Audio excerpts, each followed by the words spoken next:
अस्सलाम वालेकुम दोस्तों, मेरा नाम मोहम्मद जुनैद खान है। अगर आप मेरे चैनल पे न्यू है तो मेरे चैनल को सब्सक्राइब करें और वीडियो को शेयर और लाइक लाजमी से करें। शुक्रिया। विचेस कौन होती हैं? विच का मतलब डाइन या जादूगरनी होता है। विच एक ऐसा किरदार है जिसमें एक औरत की लंबी नाक होती है और ये किसी चुड़ैल की तरह लगती है। हम फिल्म्स वगैरह में इन्हें देख चुके हैं, लेकिन हकीकत क्या है? दोस्तों, ये तारीख बहुत खूनी है जब यूरोप में हजारों औरतों को विच यानी डाइन समझकर कत्ल कर दिया गया था। आज से तकरीबन 500 साल पहले यूरोप में काले जादू की बातें आम थीं। कोई वबा या आफत आती तो उसका जिम्मेदार काले जादू को ठहरा दिया जाता था। काला जादू करने की सजा सिर्फ और सिर्फ मौत होती थी। कोई इंसान जादूगर ना भी हो फिर भी सिर्फ शक की बुनियाद पर उसको कत्ल कर दिया जाता था, जिसमें ज्यादातर औरतें थीं जिनको विचेस यानी डाइन कहा जाता था। इन पर इल्जाम था कि ये औरतें शैतान की पूजा करती हैं और शैतान के जरिए काला जादू करवाती हैं। ये कहानी 1572 में शुरू हुई। जर्मनी के एक छोटे से गांव सेंट मैक्सिमिन में एक औरत रहती थी जिसका नाम ईवा था। इस पर इल्जाम था कि इसने काला जादू करके एक बच्चे की जान ले ली है। ईवा पर केस चला और इसको आग में जिंदा जलाकर सजाए मौत दे दी गई। दोस्तों, इसी वाकये से पूरे यूरोप में औरतों को डाइन समझकर मारने का सिलसिला शुरू हो गया। जर्मनी, इटली, स्विट्जरलैंड, कहीं भी सैलाब आता, कहत आता या कोई वबा फैल जाती, हर चीज का जिम्मेदार काले जादू को ठहराया जाता था। दोस्तों, इसके बाद स्कॉटलैंड में भी ये वाकयात शुरू हो गए। 1590 में स्कॉटलैंड के बादशाह किंग जेम्स वन की शादी हो रही थी। इसकी होने वाली बीवी डेनमार्क से थी।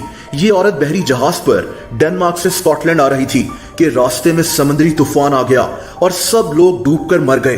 किंग जेम्स को लगा कि इसकी होने वाली बीवी पर काला जादू हुआ है और इसके मुल्क में हर तरफ डाइन फैल गई हैं। इसी दौरान एक और वाकया हुआ। स्कॉटलैंड में ही एक शहर है जिसका नाम ट्रेनेंट है।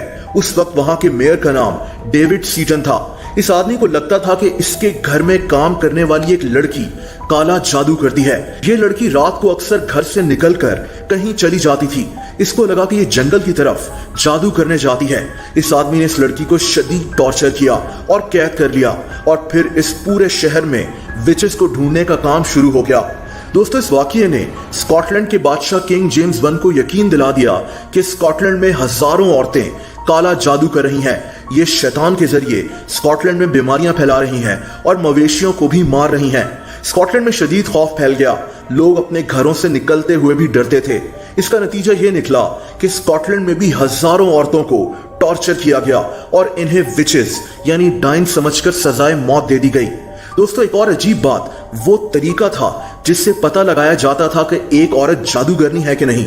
अगर अदालत में जज को समझ नहीं आ रहा कि क्या फैसला दे तो उस इंसान को एक रस्सी से बांधकर पानी में फेंक दिया जाता था। अगर तो ये इंसान पानी में डूब जाए तो ये जादूगर नहीं है और अगर ये ना डूबे तो ये जादूगर ही है। इस तरीके की वजह से कई लोगों की मौत भी हो गई थी। दोस्तों, यूरोप में 50,000 औरतों को डाइन होने के इल्जाम में सजाए मौत दी गई। ये वाकयात यूरोप और बर्तानिया से निकलकर अमेरिका में भी फैल गए थे। 1692 में अमेरिका के टाउन सेलम में कई औरतों को डाइन समझकर सजाए मौत दे दी गई थी। दोस्तों, ये वाकयात 1782 में जाकर खत्म हुए जब स्विट्जरलैंड में आखिरी दफा एक औरत को डाइन समझकर सजाए मौत दी गई।